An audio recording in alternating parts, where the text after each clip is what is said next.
Top 3 most fur range to main in Midnight. What's up guys, Petko here, welcome for another video. Today I'm gonna answer the most anticipated question: when and what exactly are the most fun melees to main following the release of the expansion? I'm gonna cover them in the different categories. The most important one is gonna be rotational fun, then visually fun, and at last the way that you actually do damage profile, etc., which in my opinion makes it really fun. We're not gonna talk about today damage numbers. That's gonna be disregarding that. If you're interested to see which one are doing the best so far, only numerically, check out our tier list. We update it every single Sunday at 2 o'clock Central European time. Anyway, enjoy the video. I'll see you guys later. Alright, so starting at number 3 on our list is gonna be Demonology Warlock. Oh boy, Demonology actually felt super streamlined following the most recent Midnight patch notes.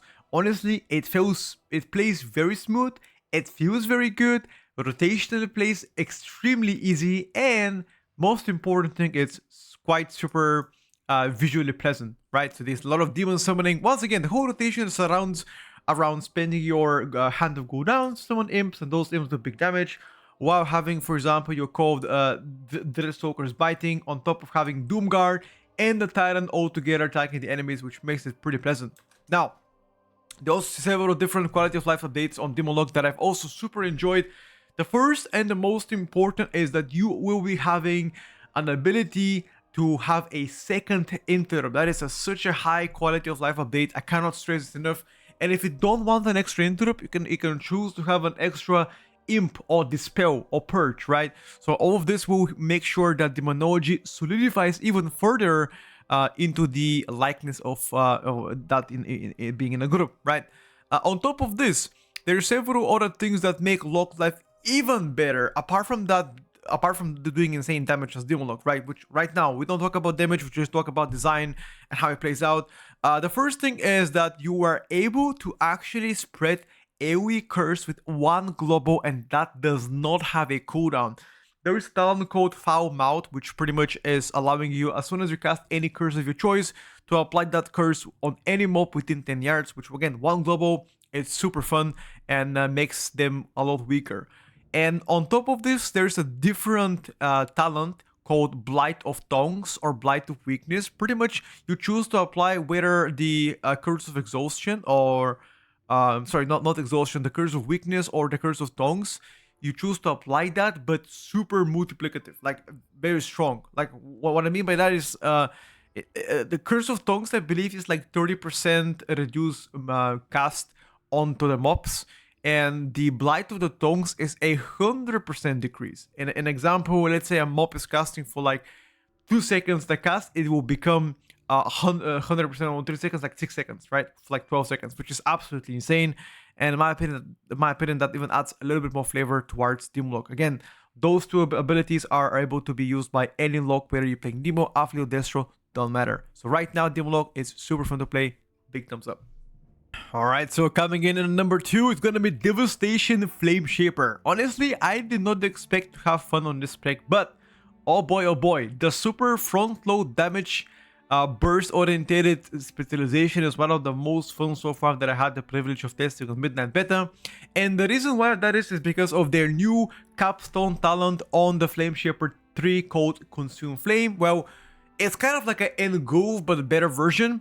Pretty much every time you, let's say you cast a Fire Breath onto the mobs, and as soon as you cast Fire, that Fire Breath gets a few seconds consumed, and that damage gets to be applied instantaneously on the target, which pretty much makes your front load damage bonanza big, right? Imagine like bursting twice as much as any other spec, even without any major cooldowns, whenever you fight like multiple enemies. It is quite fun, honestly. On top of being already quite mobile, again, Devastation, Augmentation, and Preservation are able to cast while moving, much thanks to Hoover and how Hoover plays around. So that's another aspect of that makes the spec a bit more fun. Obviously, there are pros and cons to the spec, like for example, being 25 yards locked in, but for the most part, you will not really feel it, at least most of the time in Mythic Plus.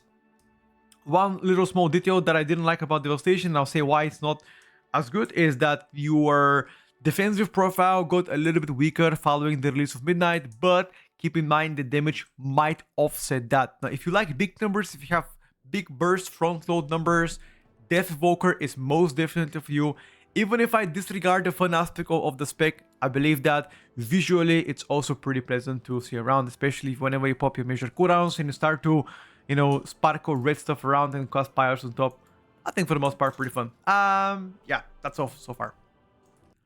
And finally, the clear winner of them all, Shadow Priest is the most fun range that I had the privilege of testing and playing Midnight Beta, and there are several reasons behind it. The first is visually, it is by far the most pleasant spec to play. From Tentacle Slap, which is the new way to apply Shadow Ward Pain and Vampiric Touch, the huge massive tentacle slapping in front of you and doing big damage, to a complete overhaul of the talent tree, which makes the playstyle slightly more dynamic. They've also made a lot of quality of life updates. For example, your interrupt now is completely baseline. You don't need to waste points anymore to lose damage based on this, which is pretty cool. And on top of this, they simplified the spec to the point where it requires a lot less brain power to min-max compared to the War routine. So simple, better visually looking. On top of this, a lot of quality of life updates built inside Shadow Priest. I think all of this is just pretty much huge W. And on top of this, Void Weaver does not play Halo, and vice versa. If you play Archon, you don't have Void Torrent, right? So you can choose whether you want to be a super dark wizard or kind of a hybrid light, you know, magician. That, you know, kind of the fantasy of like a priest, divine priest, you know, kind of like that. So that's the main aspect why do I love Shadow Priest so far. Also, you have a 30-second damage amps windows, which is actually pretty cool, especially whenever you play your average level keys, where whenever you have like 30 seconds Void Torrent as a Void Weaver do big damage. On top of this, your damage profile is purely single target / prior target damage, final damage while doing AoE, so pretty much you can turn in one target, still do great AoE damage while maintaining the AoE aspect of the game. Okay, so that's, you know, all this combined together makes, in my opinion, Shadow Priest the most pleasant and fun spec to play in Midnight, disregarding the power once again. Alright guys, so that's everything so far for today's video. I hope I helped you choose your main. I know a lot of you guys still haven't chosen to, you know, set their mind on what they're gonna main, what they're gonna ult. I'm just giving you my perspective, how I think classes are right now in terms of fun. Keep in mind, those things, in my opinion, could change depending on the future tunings or future changes. I think from now on, all you're gonna see is number tuning. I don't think you're gonna see much design changes. So if you really don't like how your spec plays out design-wise, I think there's very little thing Blizzard will change before the release of the expansion. I believe the expansion is set to release on the 27th of February if you have early access. If you don't, it's going to be on the 2nd of March. So give or take around 5 weeks of changes. And I believe from those 5 weeks, you're probably going to see mostly tuning / number, you know, buffs, nerfs, outer buffs, etc. Stuff like that. So yeah. Anyway, see you guys on tomorrow's stream, and thank you very much for watching. Bye. See you around.